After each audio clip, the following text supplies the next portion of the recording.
Hello, everyone. Welcome to chapter 260 on my RLDR Custom Creations YouTube channel. It is the weekend edition and a real sudden change of plans for the content of this chapter. I don't know if you can hear my generator running in the background, but this is one you shouldn't miss. So if you want to see what happened, all you need to do is stay tuned.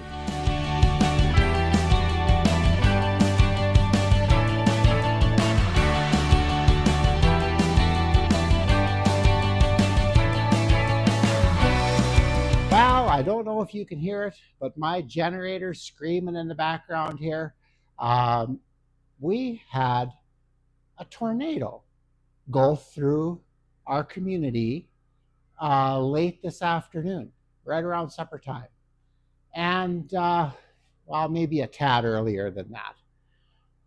But we don't get many tornadoes out here. Now, apparently, okay, this is nothing official yet. This is just what I've heard from different sources around the community. Apparently, they were two, and one about 8-9 miles out of town by the river, right along the North Saskatchewan River. There's a beautiful, beautiful log cabin house. I'm not sure how many square feet it is. It's probably at least 2,500 square feet. Big, beautiful house that the owners sold it about a year ago, and their new owners out there now. And apparently half of that house is gone.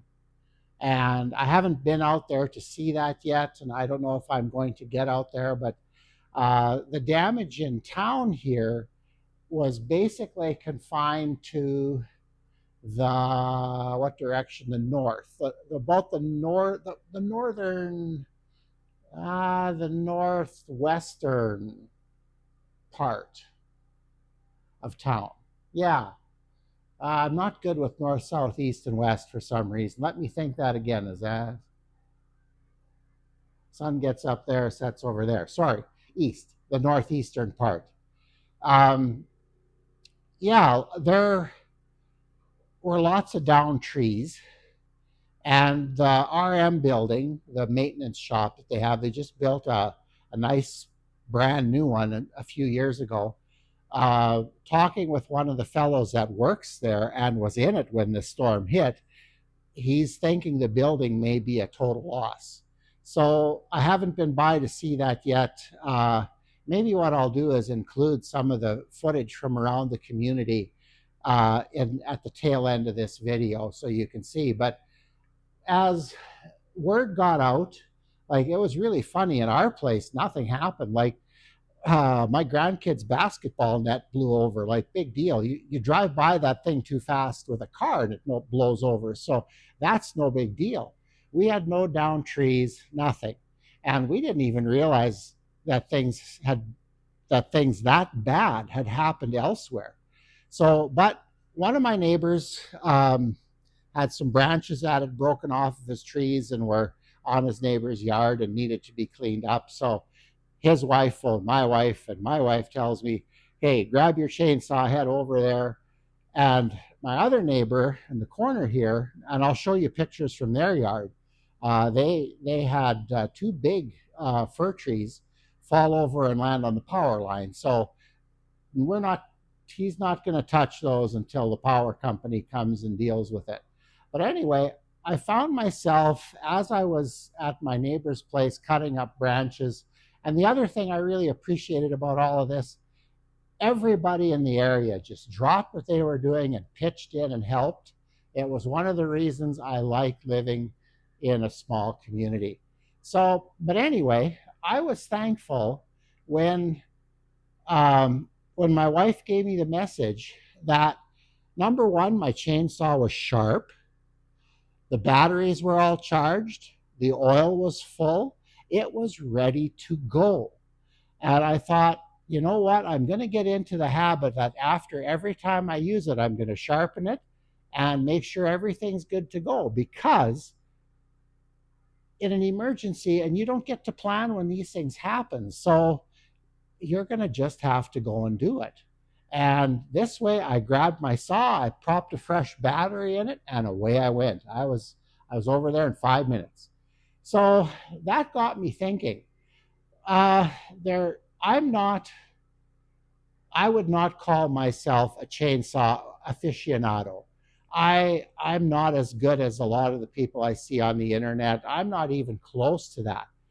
But I use my chainsaw primarily for cutting up turning blanks. That's why I have one. Otherwise, I probably wouldn't even own one. And I wanted one that I didn't have to go outside in the middle of winter and cut blanks. So I've shown you this when I did my stand for cutting blanks. I showed you my saw, and I find that sharpening is so often a real problem for a lot of new to the chainsaw people. So, thanks to a YouTube channel, I believe the channel was called Wrangler Star or something like that. He showed a really, really simple way to get your chainsaw nice and sharp every time, no matter how experienced you are. So I thought in today's video, I'd show you how I prepare my chainsaw for these emergencies that we're having here. So I did do a bit of cutting today, and yeah, of course, the tip goes into the ground every once in a while. So I'm going to refresh it tonight so that if all of a sudden I need to use it again tomorrow, it's good to go. So the sharpening system that I have is one of these guys. All right. Now, the way it was presented in the video, it was a steel version. Okay, it's German. It was orange and white. But I looked on Amazon at the time and I could not find that one. But I saw this one. This is kind of a double blue, light blue and dark blue, and it's called Pferd. Now it's made in Germany, and remembering my best grade 7 German, let's see if you can see that. Pferd, P-F-E-R-D, means horse. So whatever you call it, these things work really good. Now this is quite old. I've had two Cobalt chainsaws. In fact, I still have two. I really need to fix my other one because that saw is even better than this one. But I've had this thing quite a while, and as I was sharpening, I noticed that the files really weren't cutting anymore. They were getting dull. And I thought, oh no, now I'm going to have to throw this away and get new files. But not the case. They sell replacements. I ordered these on Amazon as well. Now I need a 5/32 diameter file, and it's important that you know that when you order stuff for your chainsaw. And then the raker, I think it's called, file, the one that lowers, I'll show you when we get cutting. This piece here, that I replaced as well. And I think they just sold these by the pair or one, I forget. But somewhere I may have another one. This is a used one. But so you can get replacement parts for these things, and they make sharpening about as simple as it can get. If you can count to 10 or 20, you can do this. It's not that hard. Now, I'm going to sharpen mine in the shop. If you're, well, mind you, most people that would have a chainsaw like this aren't cutting in the forest, but you can get little portable chainsaw vices that pound into a stump and then allow you to clamp your blade so it keeps it solid. I don't use that here. I just push it down onto the table and away I go. Now this is maybe just, yeah, it's too loose. I got to tighten that yet, but I'll do that after it's sharp. And I've got to check the oil yet too. So, but anyway, this saw, when I sharpen with this, it's important that you get this angle right. And I think I'm going to maybe bring you guys in a little bit closer so that you can see what I'm doing. Okay, I'm going to move you in a bit. Okay, I've got this right now. This round file here is going to go in here and sharpen that tooth. Hopefully you can see that. And the flat file is going to come and file this down. The nice thing about this system is that those distances are set. So when you're sharpening, you're going to do both right away. So what you do is, and I took the liberty of doing this before we started, I took my trusty nail polish here and marked the start of the chain right here.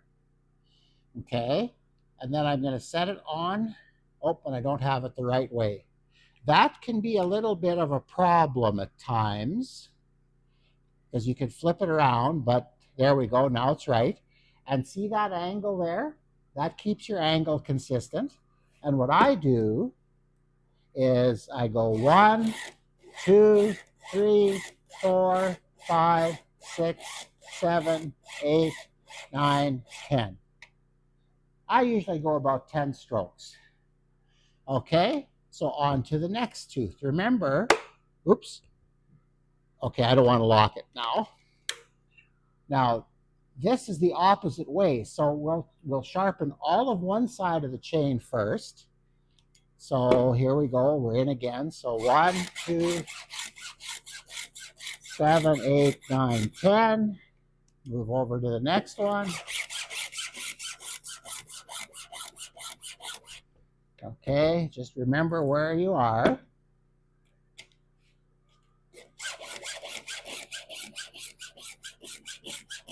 There we go.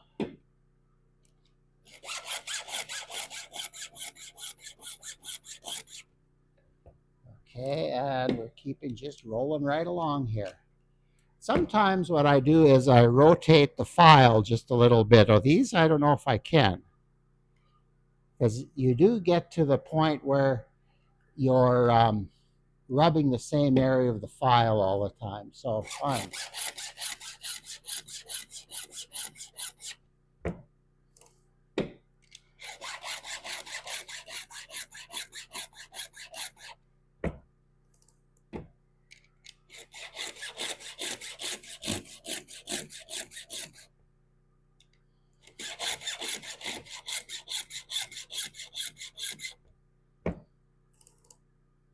Well, okay, here we go. So if I can count to 10, I can do this.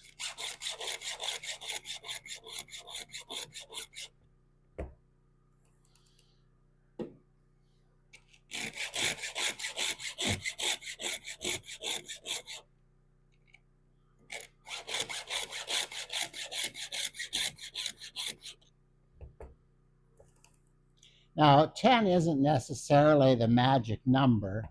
I've been doing it. This wasn't very dull today. I didn't cut that much with it. But if your chain is maybe a bit damaged or whatever, you'd probably want to do more than that. And there's the start. Okay, so then we're going to turn this around. That didn't take long. Okay, now I have to remember which one I was doing here. Okay, so this one, so I was doing the teeth going this way. Now I want to do the teeth going the other way. And so that means I have to flip this around like that. Okay, this is going to be a little more awkward for filming. I want to make sure I start at the right place. There we go, we'll start. Okay, can you see me? And my hand's in the way. Okay, let's see. I know, we'll do it left-handed. I've never done it before, but we'll do it. For the sake of the video, we've got to do it right. Okay, so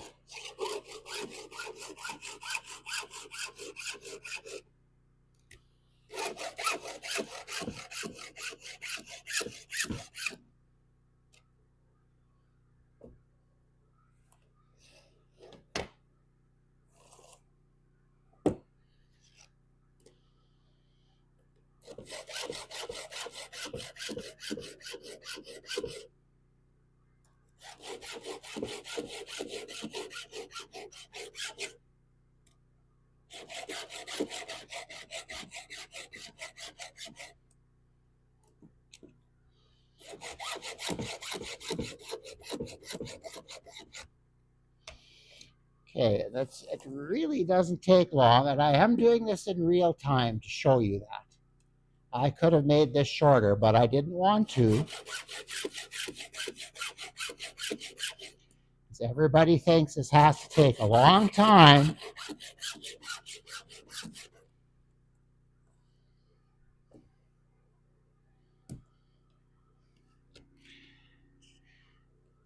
Am I there already?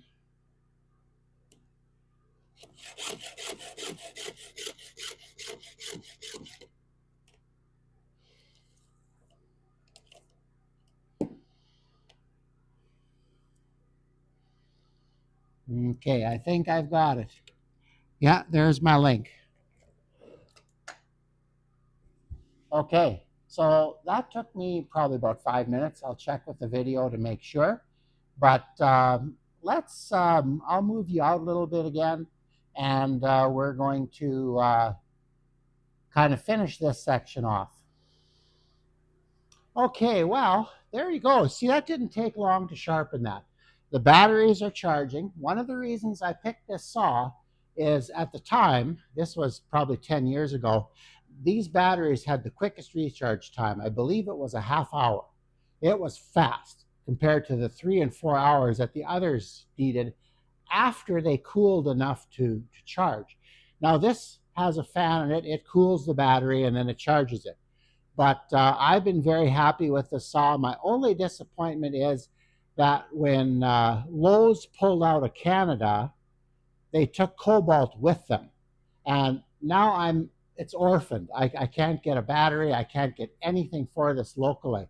So and on Amazon and places like that, I can't order stuff for it. So I might have to order it and send it to relatives in the U.S. and then get them to send it up. It's a real pain. I wish they wouldn't have done that because this is a very good saw. It's a Greenworks saw.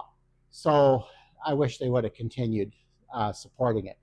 But so I've got to change the oil, or not change the oil, add some bar oil, tighten the chain a bit. I've got some other work to do. But I really wanted to show you this sharpening system. If you have a chainsaw and you're not sure how to sharpen, buy one. It's worth it. These, I think I paid about $70 for this, but it's been worth every penny. I had it when I had my first Cobalt saw, and I still have that saw, by the way. And that saw cut 90 tower poplars down around our yard, and some of them with trunks like that.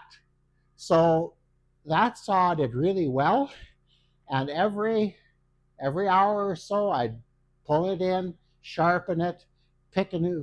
When the battery went dead, we threw a new battery in it, and away we went. We took 90 trees down like that over the course of probably about 2 summers. So, great sharpening system. I highly recommend it.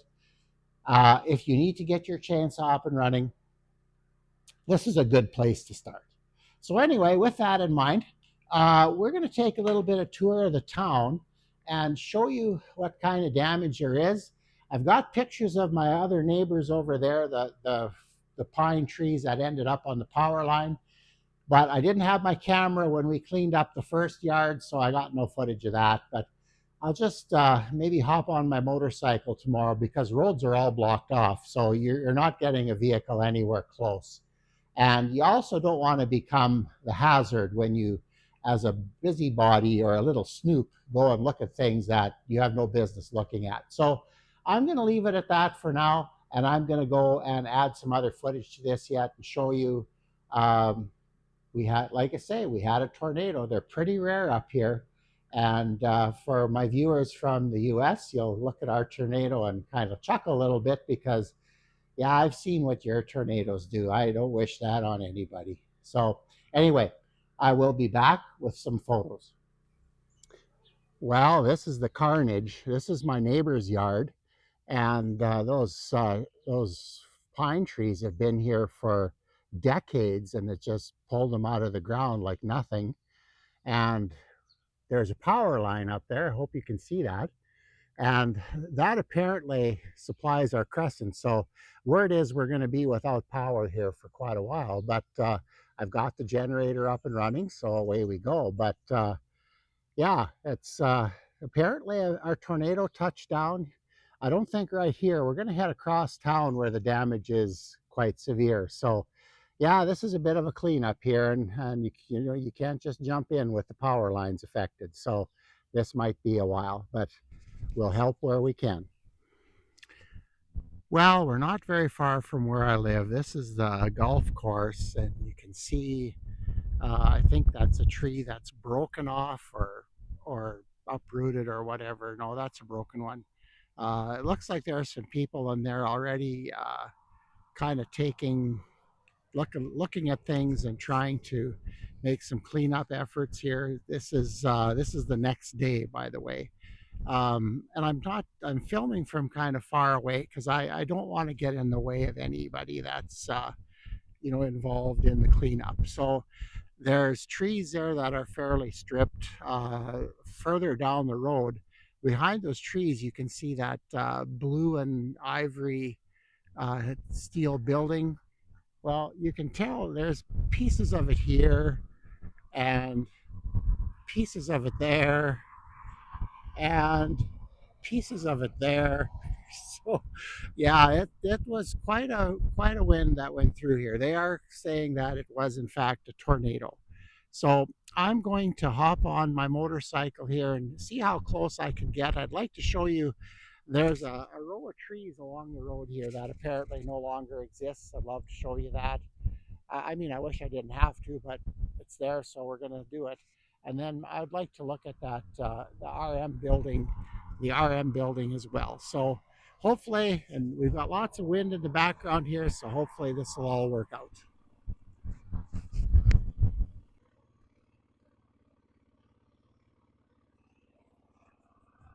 See how this works with my bike running.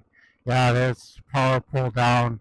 Those trees along the road there took quite a beating, as did these.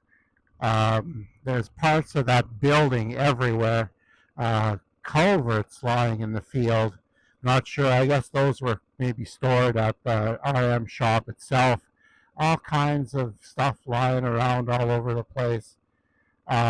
I'm going to drive ahead a little bit and see if I can give you a better look at the building. But I'm really not supposed to be here, so I will take it easy, shoot what I can, and then we'll wrap this video up. Okay, well, there it is. I guess it's to me the damage isn't as bad as I'd heard, but there's parts of this building strewn over probably a quarter-mile area here where the storm went through. Um, yeah, this was the corner of town that was the hardest hit. The rest of the town really didn't suffer a whole lot of damage compared to this.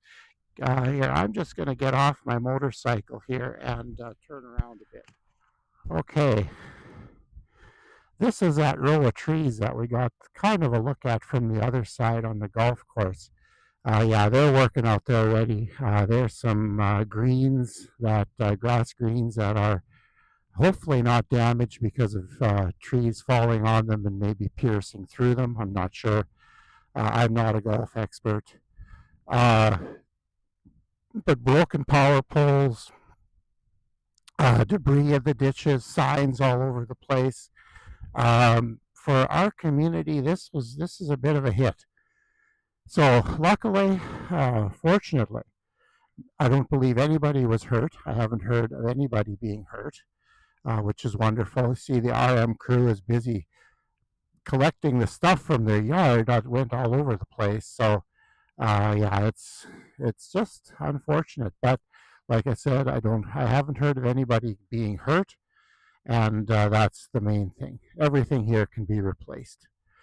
So yeah, that's kind of a look at the damage around here. I know there's a lot more on the golf course, but I'm not going to go out there. Um, yeah, this you get the picture of some of the damage here. So, and with that in mind, I think I'm going to quit videoing from the disaster scene. Well, I figured I may as well close off this video with my neighbor's generator blazing in the background, which is just fine with me, and working where I'm going to be working in the future in the next week or so. We've been doing some trenching back here to get power to my attic here, and we're going to run the generator from this pad eventually. It's going to be so much easier to hook up, and all I'll have to do is swing the doors open, hit the switch, and it'll go. So that's going to come up again. There will probably be a video when I get that far. But just, well, I was really reminded this storm that went through reminded me of a few things that I really need to continue doing. Luckily, my chainsaw was good to go. That I have to keep that sharp and ready, not just for turning classes, but for emergencies. The other thing I'm noticing, I used to store about as much fuel as I legally could on my yard. And there is a limit to what you can store here, so I tried to stay within that.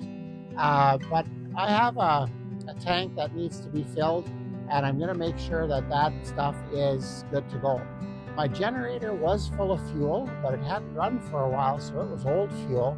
I was thinking I should just dump that, put it in my truck, and put new fuel in the generator. Now I'll run it out, and then I'll add new fuel. So, but that's something to check regularly. Your emergency stuff needs to be good to go. So if you have a chainsaw, that's great. Your generator, if you have one, needs to be set up so that you can access it and get it going. You need some fuel. You need some emergency food maybe. Oh, we're fine here. We'll have a sandwich for lunch. We're all good. But, if this would stretch on, say, a week or something like that, there'd be a whole lot of pulling together that would need to happen in the community, which it does. So you saw the people out on the golf course. This is a Saturday morning. They're out there working. The people at the RM shop were out there working, getting things done.